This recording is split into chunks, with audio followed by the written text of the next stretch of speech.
아버지 하나님, 오늘도 아름다운 날을 주셔서 감사합니다.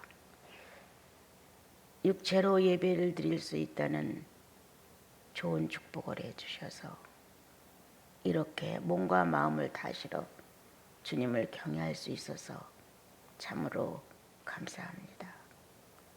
마음 깊은 곳에서 주님을 사랑한다는 진실한 고백이 성도들 속에서 움직이게 하시고, 그렇게 고백한 입술마다 찬미를 주 앞에 드려서 영광이 되게 하시옵소서.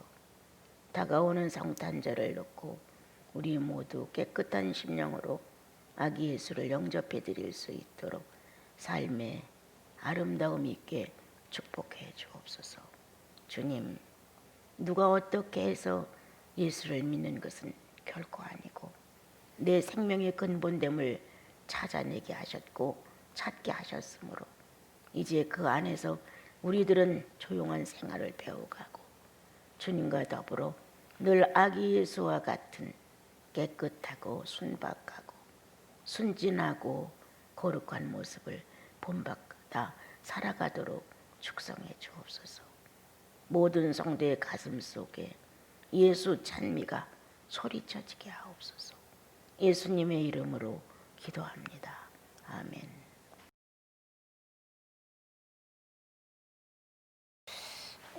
이제 주님은 진노하셨다가도 다시 회복하시고, 화를 품으셨다가도 다시 은총으로 덮어주시고, 하나님이라는 분의 마음 안에 들어있는 인생을 향한 자비와 긍휼과 용서와 사랑은 사람이 가지고 있는 폭으로는 측량할 수가 없습니다. 살아가노라면 좀 더 예수 믿는 생활이 진지해지다 보면 하나님이라는 분은 어떤 분이었기에 한량없이 이렇게 나를 용서할 수 있었을까, 이런 마음이 들어가고, 얼마나 마음의 어려움을 여러 번 경험을 하셨을까. 그래서 자신도 모르게 불효다라는 마음을 갖게 됩니다. 나는 불효자식이야. 그 많은 사람들이 순교를 하고 예수 그리스도를 전파하는 것 때문에 억울하게 죽고, 참 애매한 고난을 다들 많이 겪었는데, 나 같은 경우는 고난보다는 축복을 더 많이 받은 것이 아닌가 싶어. 특히도 내가 가지고 있는 지성적인 인격의 발달은 성령이 아니면 전혀 할 수 없을 만큼 무지했는데, 성령께서 이 무지를 열으시고 당신의 지식을 하나씩 하나씩 넣어주심으로 예수 그리스도가 살로 세상에 오셨다는 사실이 어느 날 내 영혼 속에 체험이 됐어요. 이런 사실을 경험하고 나니까 하나님의 신비라고 하는 것은 인간이 이렇다 저렇다 평가해서 기록할 어떤 내용이 아니라는 것이 마음속에 알려지고, 더더욱이 진실해지는 것은 심령의 행위를 속일 수 없다는, 마음의 행위를 전혀 감출 수 없다는 그 마음의 행위 안에서 주님과 만나게 되고 주님의 지식을 터득하게 되고, 또 그 안에서 신적 존재와 이런 인간적인 인성이라고 하는 문제를 좀 더 실감 있게 터득할 수 있고, 그래서 저 같은 경우는 너무 많이 축복을 받았어요. 그래서 빚진 자가 되어서 어떻게 하면 이것을 갖고 갈 수 있을까, 어떻게 보면 조금이라도 당신이 얼마나 위대했음을 알리고 갈 수 있을까, 이런 생각을 많이 품어보게 됩니다. 예수 믿는 사람들의 특징 하나는 회개라는 거죠. 금방 잘못했습니다라는 의식이 마음 안에서 우러나오죠. 그런데 이 잘못에 대한 의식이 인식되지 아니하면 내가 잘못했는지 못했는지에 대한 판가름을 못하고 삽니다. 나는 다 괜찮은 행위를 하고 괜찮은 모습으로 살고 있다고 스스로 자기를 높이 평가를 해놓았기 때문에 발견하기가 어렵습니다. 이게 무지다. 자신을 발견하지 못하는 게 무지지 다른 게 무지가 아니거든요. 그런데 성령은 밝힌다. 아주 밝힌다. 그래서 내가 얼마나 무지한지도 알게 하신다. 내가 얼마나 무식한지도 경험하게 하신다.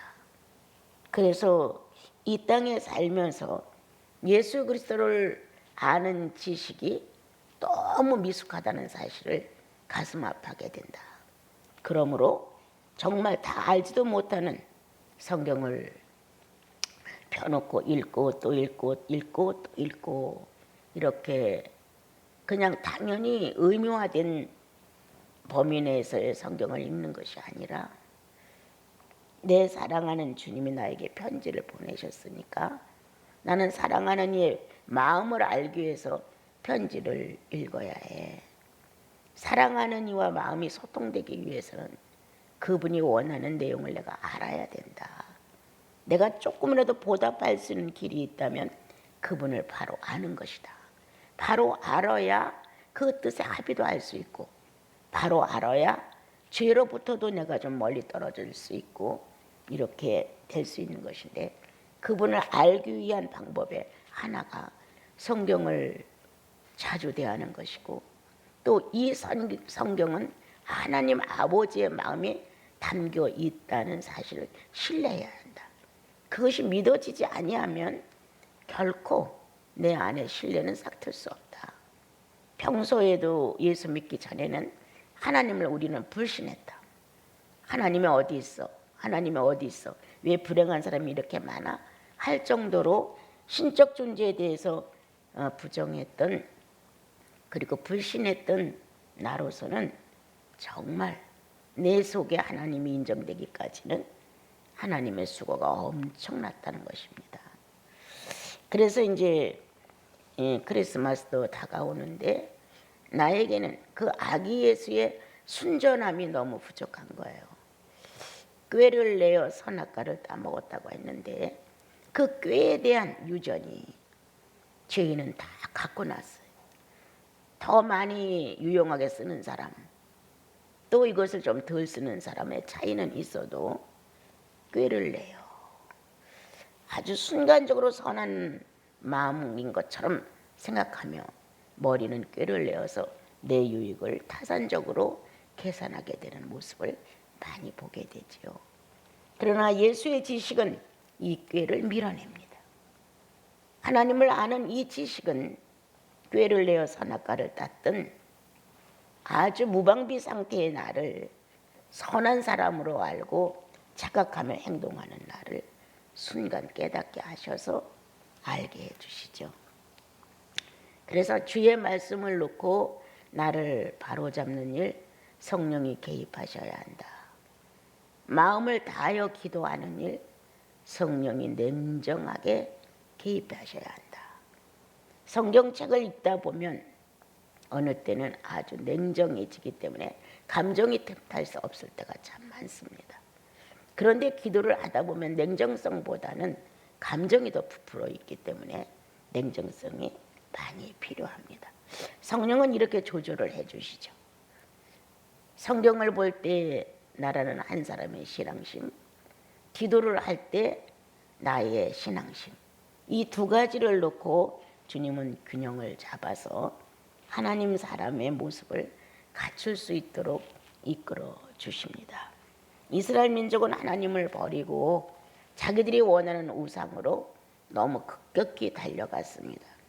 어느 때 하나님으로부터 은혜를 받았는지, 어느 때 계명을 받고, 어느 때 가난에 들어가 이렇게 살았는지 하는 걸 아주 거의 다 잊어버리고 그들은 현실에 너무 밝아져서 어떻게 하면 이웃 나라의 도움을 받고 잘 살 수 있을까? 어떻게 하면 다른 신을 좀 섬겨서 저들처럼 저렇게 자유로운 죄를 져도 괜찮은 그런 신을 섬기고 살까? 이러한 마음의 유혹이 그들 속에 들어옴으로 인해서 강대한 나라의 흠모를 가졌고 그 강대한 나라의 도움을 받고 싶었고 결탁을 해서 같이 신도 공유하고 싶은 그런 심정이 되어서 타락할 만큼 타락한 거예요. 이러한 모습을 우리가 보았을 때 나는 그렇지 아니한가. 내게 있는 평화의 담을 넘어 모가지를 길게 빼고 이웃 나라가 어떻게 저렇게 잘 살고 있는가를 원하듯이 우리는 미혹의 마음을 가지고 어떻게 저 사람들은 예수를 안 믿고도 저렇게 잘 살 수 있을까? 라고 의욕을 갖고 우리도 그렇게 다른 나라 강대한 나라를 흠모하듯 나보다 잘 사는 사람을 원하게 되고 또한 그들이 믿는 신앙의 아주 불결함을 그대로 흉내내고 싶은 유혹 속에서 있는 대로 여자들은 타락을 합니다. 사치라는 이름을 가지고 그렇지만 자기가 사치를 부린다는 생각은 거의 못합니다. 머리로부터 겉으로 나타나는 의상의 모습으로 다 보면 얼마만큼 내가 내 환경과 내 모든 면의 수준을 봤을 때 나는 이래서는 안 된다고 하는 이런 경계가 있는데도 불구하고 우리는 많은 사치를 해서 이웃나라 사람들이 어떻게 우상을 섬기며 어떠한 사생활을 하고 있는가를 흠모하게 됩니다. 끝내는 본을 받았고 그들이 원하는 대로 함께 동료가 되어서 치우쳐져 갔습니다. 주님은 율법도 버리고 여호와도 버리고 그들이 하나님을 섬길 수 있는 어떤 기회마저 다 버리고 난 이후에 많은 어려움을 겪게 하셨습니다. 그러나 그것은 하나님의 본심은 아니었습니다. 어떻게 하면 돌이키게 할까? 어떻게 하면 스스로 반성할 수 있을까? 어떻게 하면 스스로 하나님을 버렸다는 것을 회개할 수 있을까? 이렇게 스스로 자원하여 자기들의 위치에서 돌아오기를 기다렸지만 그렇게 되지 않았습니다. 그러므로 많은 환난이 왔죠. 나라를 빼앗겼죠. 성전을 빼앗겼죠. 다른 나라의 노예가 됐죠. 이렇게 비참한 모습으로 전락이 되었습니다. 그들은 그들의 힘으로 나올 수 없었습니다. 자기들 힘으로 어떤 판단력에 의해서 선택의 능력조차도 사용할 수 없었습니다. 그러므로 여호와 되신 하나님은 다시 그들의 아버지 되신 하나님은 그들의 남편 되신 하나님은 그들을 하나님 자격을 가지고 축복하지 않을 수 없었습니다. 그 정도로 타락되어 수렁에서 나오지 못하는 그들을 보고 주님은 선지자를 시켜서 다시 한번 말합니다. 돌아와. 돌아오면 살 수 있어. 그냥 돌아오지 마. 말씀을 가지고 돌아와. 이렇게 파괴될 만큼 파괴되고 깨져나갈 만큼 깨져나간 이 파손된 이스라엘 사람들의 마음을 다른 것으로는 치유할 수가 없었습니다. 그래서 주님은 회복을 하실 기회를 마음에 가지시고 방법을 하나 제공을 했는데 말씀을 가지고 돌아와. 이제 말씀 없는 신앙에 대하여 말씀 없는 우상에 대하여 많이 파괴된 너희들을 다시 세우고자 주님은 가장 선한 방법 말씀을 가지고 돌아오라고 가르쳐 주셨습니다.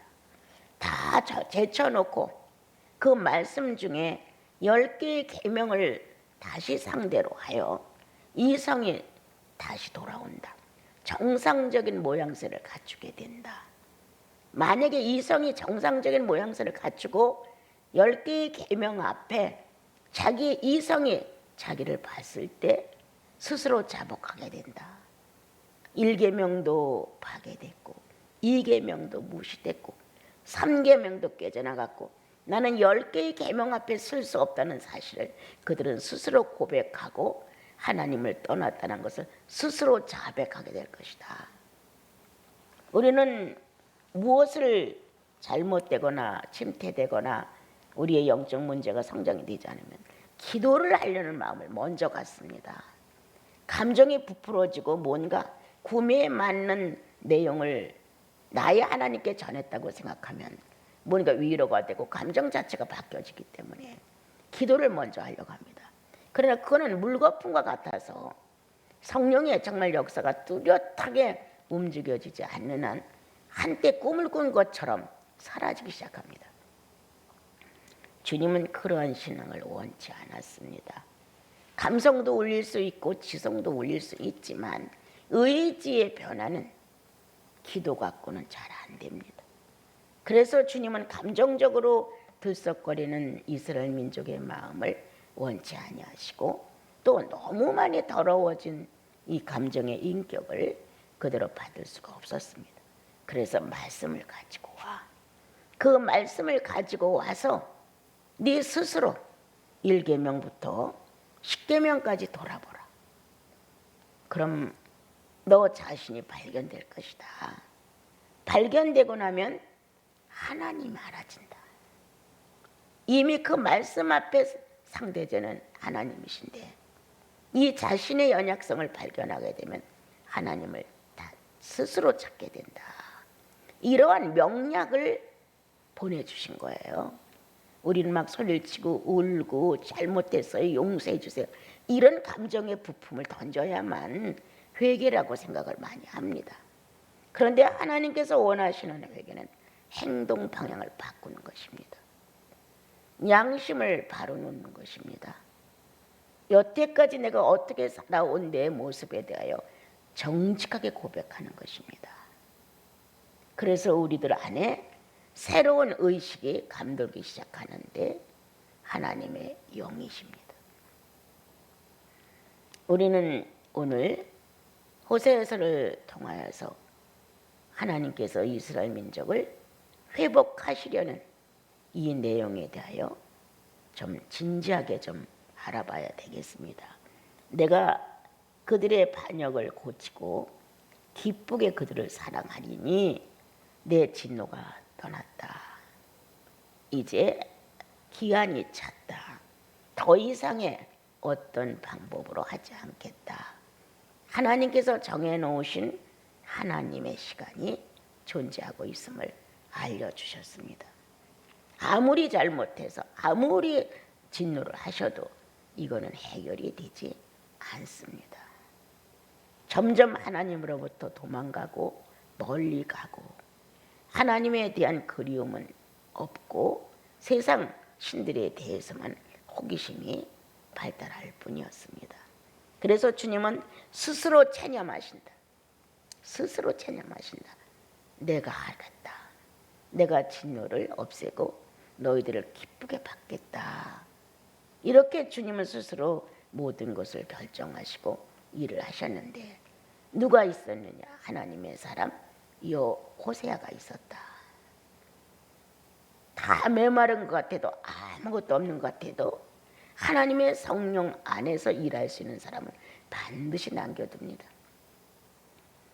그가 얼마만큼 하나님을 잘 섬기고 얼마만큼 순종을 하고 얼마만큼 비밀을 찾아 침노를 했나 그거는 모르지만 주께서 성령으로 그 사람을 이끌어 갈 수 있는 기질이 들었다는 거다.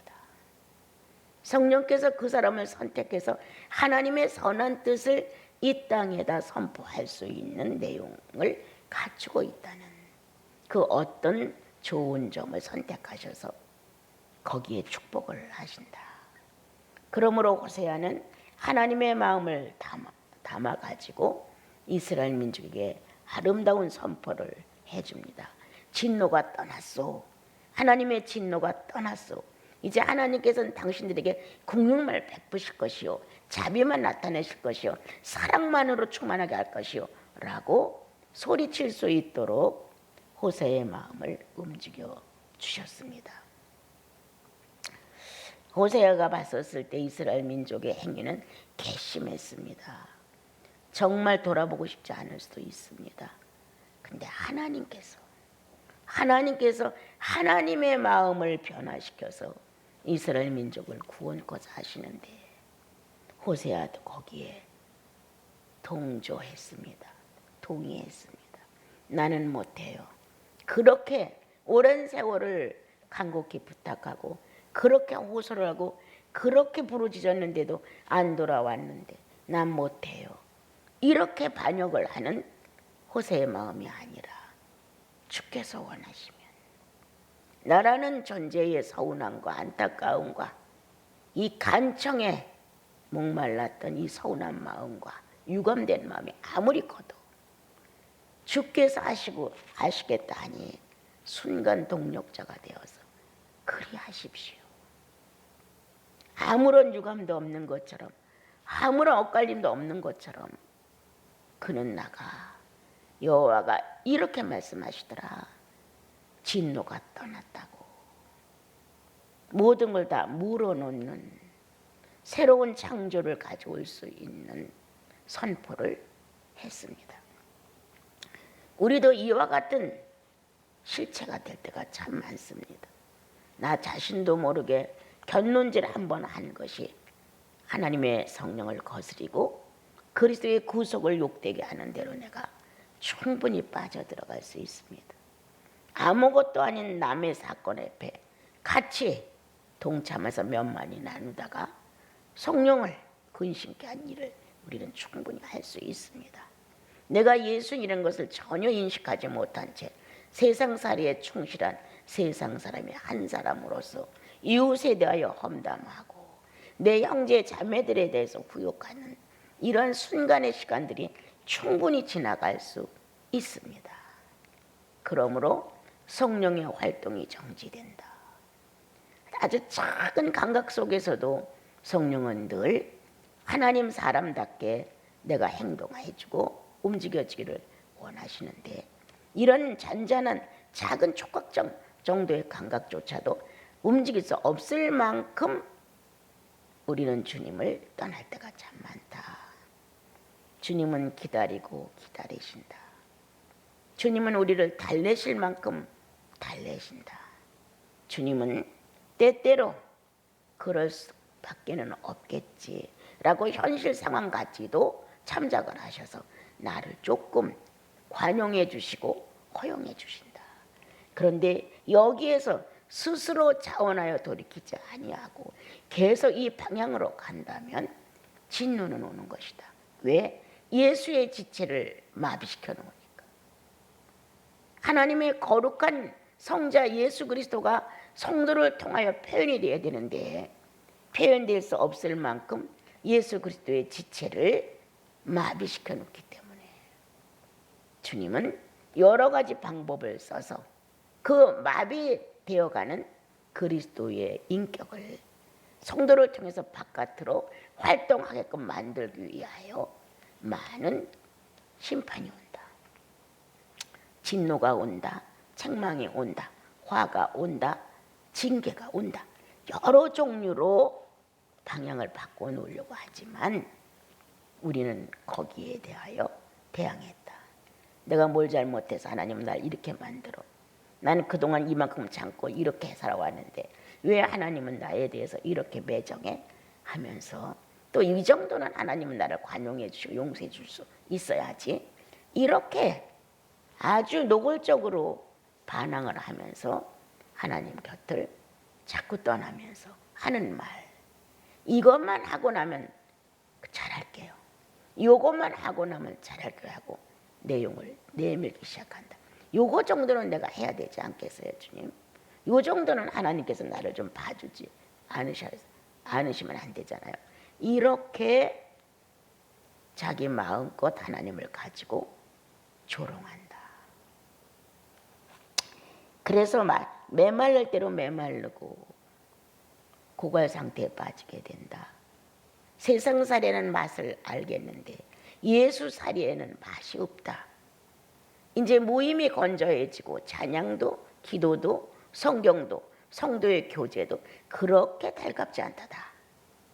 이렇게 의미가 없어지는 상황, 나 스스로 일어날 수 없다.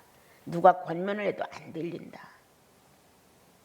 주님은 다시 새로운 결심을 가지시고 우리에게 선포하신다. 내가 너의 모든 잘못에 대하여 불법에 대하여 의롭지 못한 것에 대해서 내가 용서한다 라는 예수 그리스도가 다시 십자가에 매달려 목숨을 잃고 어려움을 겪었던 내용을 우리 안에다 상기시킨다. 이렇게 죽었노라. 이렇게 저주를 받았노라. 이렇게 핍박을 받고 고통 중에 죽었노라. 그러므로 용기를 내어 다시 하나님의 품속으로 뛰어들어라 라고 주님은 나와 여러분의 우리 영혼 안에 존재하는 성령을 통하여 새로운 결단을 할 수 있는 은혜를 베풀어 주십니다. 주님은 그렇게 하셨습니다. 이스라엘에게 이슬같이 아주 평안하고 잔잔하게 항상 꾸준히 너희들에게 보낼 것이다. 그래서 백합화가 필 것이다. 백향목의 뿌리가 내릴 것이다.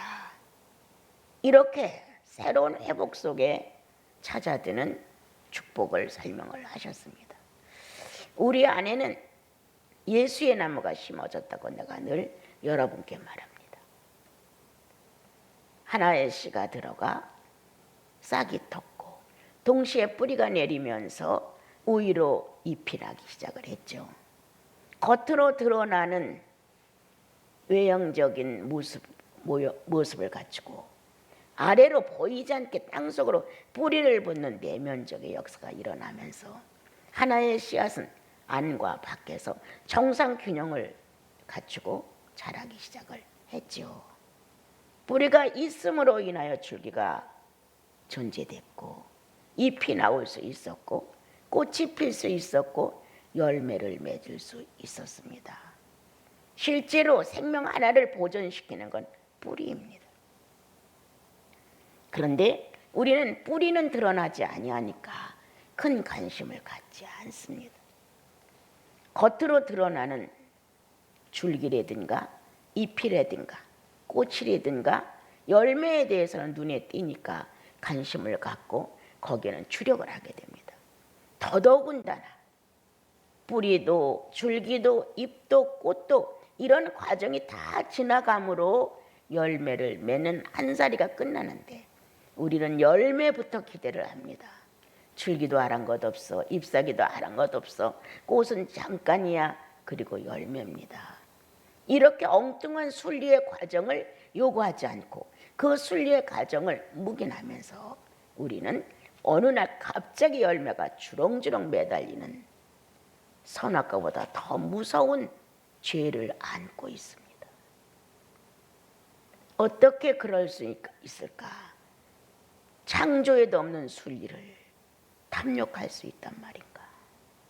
어떻게 하나님도 하지 아니하신 이러한 방법을 요구할 수 있단 말인가? 나 왜 메말랐을까? 과정을 잃어버렸기 때문이다. 나 왜 성장을 못하는 걸까? 순리를 버렸기 때문이다. 왜 나만 예수 그리스도에 대해서 충만하지 못하는 걸까? 라고 탄식이 된다면 아기 예수로 탄생된 첫 창조로부터 시작해서 승천하여 오르기까지 일생이 없다. 단 하나 있다면 거의 다 십자가의 못을 받고 죽어서 내 죄를 용서해주고 부활했다는 데까지 한 덩어리 붙들고 있을 뿐이지 아기 예수로 와서 위협을 느끼고 광야에서 40일 금식 속에 사단의 시험을 받고 많은 과정이 지나간다. 그런데 그런 과정에 대해서는 염두에 없다. 그건 내가 알 바가 아니라고 스스로 생각한다. 오늘 주님은 왜 허무해졌느냐? 왜 예수인이 진기가 빠졌느냐? 왜 충만성에 대하여 이렇게 인색하고 없느냐라고 주님이 우리에게 묻는다면 빨리 돌아보자. 나는 한 예수의 나무를 심어서 뿌리를 바라보지 않은 거 아닐까? 더 소중히 여기고 아껴야 되고 영양분을 흡수해드리고 수분을 흡수하는 뿌리에 대해서는 별 관심이 없고 겉으로 드러난 많은 사람의 시선 속에 비춰진 많은 입술에 오르내린 평가 이런 데 관심을 갖다 보니까 나는 메마르기 시작한 것이 아닐까. 나는 순서 없는 또 다른 한 순서를 요구한 것은 과정을 밟지 않고 열매만 열려 있는 나무를 원하지 않았을까. 더군다나 여성들은, 자매님들은 열매보다도 화려한 꽃을 훨씬 더 좋아합니다. 소문나는 것, 칭찬하는 것, 누군가가 조금 더 알아주는 것, 여기에 엄청난 관심을 갖고 옷 한 가지로 내가 더 예쁜 걸 입은 것, 화장품 하나라도 내가 더 비싼 거를 쓴 것, 이렇게 꽃에 대해서 더 많은 관심을 갖죠. 그것도 성령의 꽃이 아니라 자기 화려한 꽃을 가지고 있는 그것을 제일 원하지요. 이렇게 무지하게 사는 나와 여러분의 사생활의 무질서, 순리를 거스리는 이 무질서 안에서의 내 모습이 오늘 하나님의 정말 심판, 진노를 불러일으키는 결과를 가져오지 않았을까. 그러한데 불구하고 주님은 이제 다시 한번 마지막 당신의 국류를 심어 인류에게 예수라는 나무를 보내셨다. 또한 나와 여러분에게 예수라는 나무를 심으시고 이런 과정을 통하여 정상적인 순리를 따라 완성을 요구하고 계신데 나는 도중하차고 있는 게 아닐까. 어느 한 지점에 머무르고 있는 게 아닐까. 난 줄기로 만족해. 나는 잎사귀로 만족해. 나는 꽃으로 만족해. 뭔가 자기가 원하는 그것에 대하여 관심을 갖고 거기에 멈춰버린 내가 아닐까. 오늘 주님은 나를 축복하러 오셨습니다. 늘 스스로 존재할 수 있을 만큼 필요한 수분의 양을 보내줄게. 이렇게 이슬 같은 은혜로 축복을 하시겠다고 약속을 하시고 다시 이렇게 줄기가 뻗고 뿌리가 뻗고 열매가 열리고 꽃이 필 수 있는 이러한 상황의 모습으로 다시 내가 축복하마 거듭났던 시간으로 다시 돌아가야 돼. 이제 다시 한번 내가 지금 이 정도가 됐는가를 만약에 조금 더 느꼈다면 구속받을 때부터 생각을 거듭어야 돼. 내가 그때 어떤 환경에서 어떠한 내용을 가지고 내가 예수님을 영접하게 됐고 은혜를 받아 내 심령에 변화가 일어났던 때, 씨가 심어졌던 때 내 마음 안에 하나의 신비한 생명의 씨가 떨어져서 주님이라고 외쳤을 때, 하나님 아버지라고 불렀을 때 나를 왜 이렇게 사랑하셨습니까? 라고 반문했을 때, 아니면 내가 죄인다라고 고백했을 때 이 구속의 날로 다시 돌아가야 한다. 작은 씨가 떨어졌던 순간으로. 그것은 겸손이다. 모든 호황기를 다 제거할 수 있는, 모든 불순물을 다 제거할 수 있는 최고의 정화를 가져올 수 있는 겸손입니다. 여태까지 믿은 것이 수십 년, 여태까지 예수 믿느라 소문낸 것도 수천 가지 다 무효로 놓고 내가 예수를 처음 영접했을 때 그때의 상황으로 나를 아주 오랜 과거로 돌아가서 거기서부터 다시 심령 안에서 시작하기 시작한다. 다시 시도하고 일어나면 그동안 많은 것들이 있었기에 화답이 마음 안에서 되고 고백이 쏟아지고 회개가 터지고 통회가 이루어지면서 이제 정상적인 하나의 씨는 뿌리를 뻗기 시작한다. 오히려 줄기가 나온다. 빨리 지나가기를 바라지 말고 순리대로 3개월이 걸리든 1년이 걸리든 이거는 하나님의 시제 안에 들어있기 때문에 우리 인간이 가지고 있는 이런 시간 계산이 아닙니다. 성령 안에서 순복된 것들은 순간순간의 결과를 가져올 수 있습니다. 얼마만큼 진실하냐, 얼마만큼 하나님의 때가 맞춰지기를 진지하게 바라느냐. 거짓없는 양심으로 바르게 되면 시간이 하나님의 거룩한 시제 안에서 하나님의 순리를 따라 일처리가 되게끔 되어 있습니다, 여러분. 그래서 주님은 감람나무 같고 그의 향기는 레바논의 백향목 같으리니라고 축복을 해 주셨습니다. 다른 향기 피우려고 노력하지 마십시오. 우리는 예수의 향기 외에는 없습니다. 그 중에서도 최고의 고급 향기는 고난의 향기입니다. 많은 종류의 향수가 있습니다. 최고의 값을 가진, 최고의 향기의 수준을 가진 고가의 물품이 있습니다. 이러한 최고의 향수는, 최고의 향기는 고난입니다. 고난의 향기만큼 하나님을 기쁘게 해드리는 향기는 없습니다. 많은 사람의 호기심을 자극하는 그러한 육체의 쾌감을 주는 향기가 아니고, 성공했대, 부자 됐대, 오래 살았대, 이런 식의 향기가 아니라 고난의 향기. 그가 털 깎는 자 앞에서 잠잠했대. 십자가를 지고 가시면서 묵묵하셨대. 이렇게 예수 그리스도가 밟고 가신 고난의 향기는 하나님을 진동시킨다. 하나님의 눈을 번쩍 뜨게 하십니다. 오늘도 착한 예수의 마음으로 작은 잡음을 참고 간다.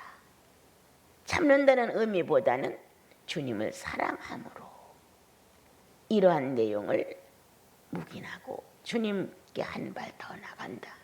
얼마나 멋있는 향기냐. 무언가 유혹을 느껴서 꼭 저것을 소유하리라 했는데 아니야. 다고다고로 나를 만족시켜줘서는 아니 되지 하고 이것을 후퇴시켜서 없는 것으로 정정해 놓으면 이 향기는 능력이 된다. 다른 영혼을 울려준다. 다른 영혼과 교제할 때 그 영혼에 진동된다. 그래서 우리의 모든 악한 것들을 정리해 줄 수가 있습니다. 오늘 예수의 향기 중에 고난의 향기가 최고의 향기임을 우리 잊지 말고, 이제 어린 마리아가 예수 그리스도를 구주로 받아들인 것 엄청난 어려움입니다.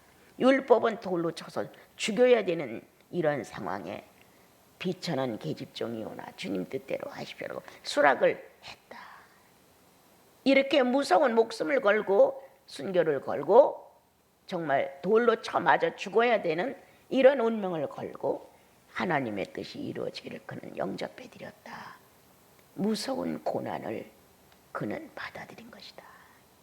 우리 오늘 이제 점점 다가오는 크리스마스를 놓고 그렇게 신기하게 아름답게 멋지게 칭찬 한번 해보지 못한 예수를 뵌 마리아, 조금은 생각해보자. 어린 소녀가 남자도 알지 못하는데 아기를 가졌다는 이런 상황에 그의 모습은 그리스도의 고난의 향기를 자처했다. 우리도 이제 예수 그리스도를 받아들이는 고난의 향기를 한 번쯤은 품어봅시다. 이렇게 주님은 모든 곡식도 풍성하고 포도나무같이 꽃도 피고 포도주가 될 것이라고 설명을 하셨습니다. 실제적인 것은 우리들 속에 성령 충만, 포도주입니다. 성령 충만이 있음으로 인하여 세상에 대하여 애착이 안 갑니다. 필요 적절하게 사용하고 갈 뿐이지 그거를 움켜쥐고 내 거라고 그렇게 하지 않게 됩니다. 이 포도주가 우리 속에 들어가면 모든 피의 순환을 맑게 하고 또한 정상으로 만들어주고 뭔가 위축되어 있고 저조한 것을 새로운 의욕으로 일으켜줍니다. 성령은 바로 그렇습니다. 결국 하나님의 회복은 성령이십니다. 감람나무의 열매와 모든 것에 대하여 축복을 하시는 것은 예수 그리스도의 이 땅의 구속사업입니다. 그러나 마지막 그거 못지않게 중요한 것은 바로 성령의 역사인 것입니다. 나와 여러분 한 과정 지나 두 과정 지나 세 과정 다 지나가며 얼떨결에 또는 어느 때는 직시하면서 주님의 뜻대로 되기를 갈망하며 간다면 결국 선물은 성령 충만입니다. 오늘 묵은 찌꺼기를 성령 충만으로 완전히 뽑아내고 여과시키고 이제 조금 더 아주 적나한 모습으로 예수 그리스도가 나를 축복하러 오시는 소리를 들어봅시다. 여기서 쿵 저기서 쿵 주님의 발자국 소리가 이제 연약해 시들어 있는 내 영혼을 다시 되살려주기 위해서 성령 충만한 모습으로 찾아오셔서 나와 여러분을 곱게 안고 안수하시는 그 품에서 나와 여러분 다시 깨어납시다. 우상도 아랑곳없다. 강력한 나라도 아랑곳없다. 다 상관없다. 내게 보이는 것은 오직 하나, 하나님의 바른 도이다. 예수라는 한 분의 생명체만이 나와 여러분을 바르게 이끌어가고 있습니다. 한 주를 다시 한번 깊게 생각하시면서 고난의 향기를 정리해보자. 그리고 주님이 내에 대하여 진노했던 사건들에 대하여 돌아보자.